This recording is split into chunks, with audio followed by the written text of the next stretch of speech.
دن کے 11 بجے ہیں۔ السلام علیکم، یہ ریڈیو پاکستان ہے۔ سونیا عدنان سے خبریں سنیے۔ پہلے اہم خبروں کا خلاصہ۔ صدر مملکت عراق کے 4 روزہ سرکاری دورے پر بغداد میں ہیں، جہاں وہ عراقی قیادت کے ساتھ دو طرفہ تعلقات پر تفصیلی تبادلہ خیال کریں گے۔ پاکستان اور یورپی یونین نے مختلف شعبوں میں تعاون بڑھانے پر اتفاق کیا ہے۔ امریکہ، ترکیہ، قطر اور مصر نے غزہ جنگ بندی معاہدے کے فریقین پر زور دیا ہے کہ وہ اپنے وعدوں کی پاسداری کریں۔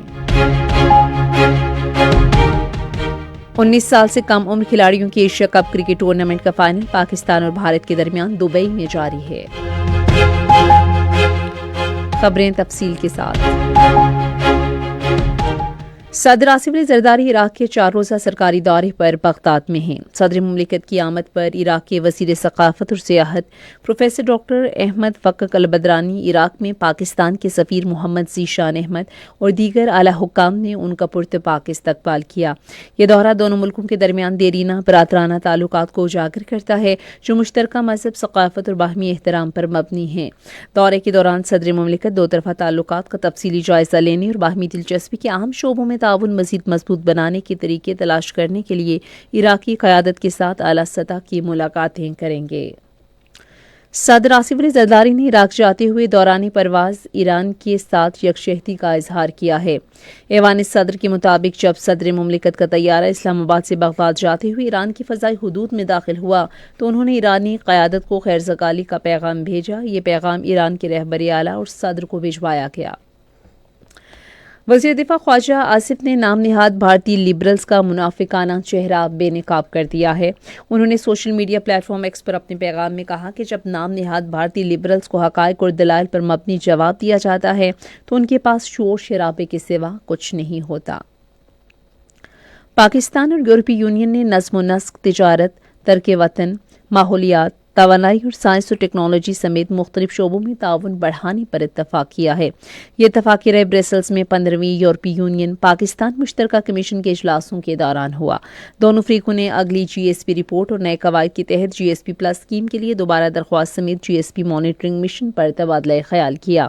انہوں نے موسمیاتی تبدیلی اور ماحولیات، تعلیم، ثقافت، سائنس، ٹیکنالوجی، رابطوں اور ڈیجیٹلائزیشن کے شعبوں میں تعاون میں اضافے کے امکانات کا بھی جائزہ لیا۔ پاکستان نے تجارتی سامان کی حفاظت اور کلیئرنس کا عمل تیز کرنے کے لیے چین اور ایران کے ساتھ اپنی سرحدوں پر جدید ترین اسکینر سسٹم نصب کیے ہیں۔ یہ اسکینر صرف 22 سیکنڈز میں گاڑیوں کو اسکین کرنے کی صلاحیت رکھتے ہیں، جس سے تجارتی سامان کی تیز تر اور مؤثر کلیئرنس ممکن ہوگی۔ اس پیش رفت سے سرحدی تجارت میں بہتری آئے گی اور علاقائی روابط مضبوط ہوں گے۔ وفاقی حکومت نے خیبر پختونخوا کے سرکاری اسکولوں اور کالجز میں کروم بکس کی تقسیم کے منصوبے کا آغاز کیا ہے۔ اس منصوبے کا مقصد ملک بھر کے طلباء میں ڈیجیٹل خواندگی کو فروغ دینا اور آن لائن تعلیم کے مواقع بڑھانا اور جدید تعلیمی وسائل تک رسائی فراہم کرنا ہے۔ امریکہ، مصر، قطر اور ترکیہ نے غزہ جنگ بندی کے فریقین پر زور دیا ہے کہ وہ اپنے وعدوں کا احترام کریں اور تحمل کا مظاہرہ کریں۔ اس بات کا اعلان ممالک کے نمائندوں کی میامی میں امریکی صدر ڈونلڈ ٹرمپ کی خصوصی ایلچی اسٹیو وٹکوف سے ملاقات کے بعد مشترکہ بیان میں کیا گیا۔ یہ ملاقات غزہ پر جاری اسرائیلی حملوں کے تناظر میں ہوئی۔ آج عالمی یوم مراقبہ منایا جا رہا ہے۔ یہ دن منانے کا مقصد ذہنی اور جسمانی صحت، سکون اور عالمی ہم آہنگی کے لیے مراقبہ کے فوائد کے بارے میں عالمی سطح پر آگاہی پیدا کرنا ہے۔ اس سال کا موضوع ہے ذہنی سکون، عالمی ہم آہنگی۔ معروف شاعر اور قومی ترانے کے خالق حفیظ جالندھری کی آج 43ویں برسی منائی جا رہی ہے۔ حفیظ جالندھری سن 1900 میں پیدا ہوئے۔ انہوں نے اپنی تحریروں کے ذریعے تحریک پاکستان میں فعال کردار ادا کیا اور آزادی کے بعد ہجرت کر کے لاہور آ گئے۔ انہوں نے 1952 میں قومی ترانے کے بول لکھے۔ انہوں نے کشمیری ترانہ وطن ہمارا آزاد کشمیر بھی لکھا اور 1965 کی جنگ کے دوران کئی ملی نغمے ترتیب دیے۔ ان کی گراں قدر ادبی اور حب الوطنی پر مبنی خدمات کے اعتراف میں انہیں ہلال امتیاز اور تمغہ حسن کارکردگی کے اعزازات دیے گئے۔ حفیظ جالندھری 1982 میں آج کے دن لاہور میں انتقال کر گئے۔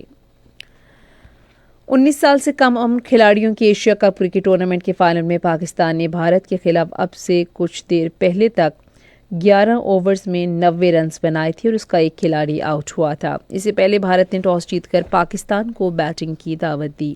اور اسی کے ساتھ ہی خبریں ختم ہوئی۔ مزید خبروں اور تجزیوں کے لیے آئیے ہماری ویب سائٹ پر radio.gov.pk اور فیس بک کے link radio Pakistan news official پر براہ راست ویڈیو سٹریمنگ بھی ملاحظہ کیجیے۔